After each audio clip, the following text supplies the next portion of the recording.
permissible for even a Levite to use these sacred accessories, much less a non-Levite. Interesting enough, the biblical record gives us several instances where this indeed happens. The ephod was an apron-like vestment that was an indicator of priestly authority. Again, this was supposed to be one of the items that distinguished the high priest from other priestly figures. However, in the biblical text, we see many other figures using it, including Gideon, Micah, Eli, and Samuel, who is also depicted as using the special priestly robe. King David uses the ephod to inquire of the Lord in 1 Samuel 30. The Urim and Thummim were supposed to have been the possession of the high priest alone. Interestingly, the priestly writings never tell of Aaron actually using them. All inquiries to the Lord were made by Moses, making Aaron's possession of the Urim and Thummim seem superfluous. Despite a rather ambiguous mention of Eleazar the priest in connection with them, the principal instance of someone actually using the Urim and Thummim is King Saul. The Nezer, mentioned previously, was worn by the high priest over or on front of his turban. This item, usually translated as crown, may have been the gold plate that was attached to the front of the sacred headgear. According to the text, on it were inscribed the words, "Holiness to the Lord." Later Jewish writers would assert that this was not the true inscription, but that it was the 4 letters of the name of God, the Tetragrammaton, that were inscribed. If this is the case, it would likely indicate that the high priest was to be seen as representing Yahweh himself as he performed the expiatory rites. This would impose a special status indeed if he were the only one chosen to wear it. However, both King Saul and Joash are described as wearing the Nezer, which could mean that the kings also would have been seen as the representative of Yahweh. Although it is not expressly stated, the Davidic kings are portrayed essentially as priests in the biblical text. The prophet Samuel anointed Saul and David with oil, passing on holy authority from God. The priestly writings describe the high priest as receiving such an anointing.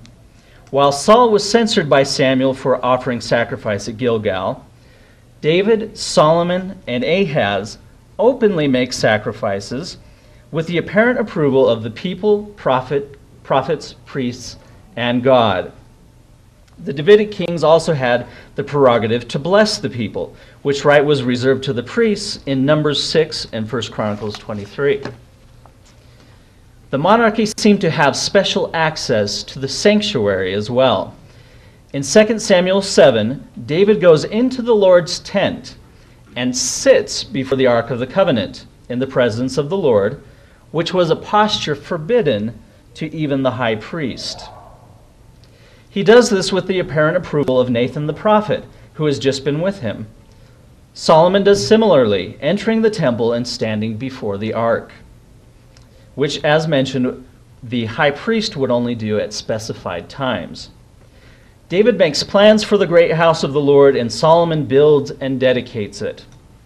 In all cultic events, the Davidic kings are not merely invited by the priesthood to participate, they are presiding over them.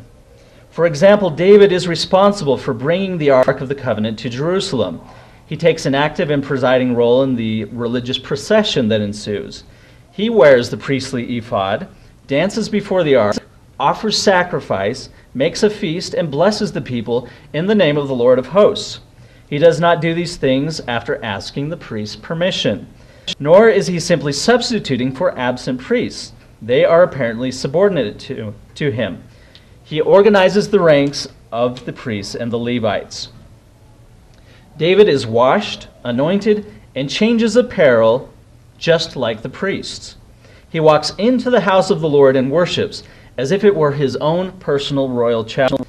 The royal palace was actually adjacent to the temple, and the kings had their own private entrance to it, later known as the royal portico. Another important event is Solomon's dedication of the new temple in the first book of Kings. Solomon directs and is responsible for the building of the house of the Lord. He personally conducts the dedication ceremony, blesses the people, offers the dedicatory prayer, and makes sacrifice to the Lord. He also consecrates the middle court for additional sacrifices. All of these actions were holy rites that, according to the priestly history, would have to have been performed by the priesthood. Many of the Psalms, especially those known as the Royal Psalms, help us to understand the nature of kingship in ancient Israel. These Psalms, despite their applicability to Jesus Christ, appear to have their original seats in Leben in the Davidic monarchy. Psalm 2, 6-7 declares, "Yet have I set my king upon my holy hill of Zion. I will declare the decree. The Lord hath said unto me, Thou art my son. This day have I begotten thee."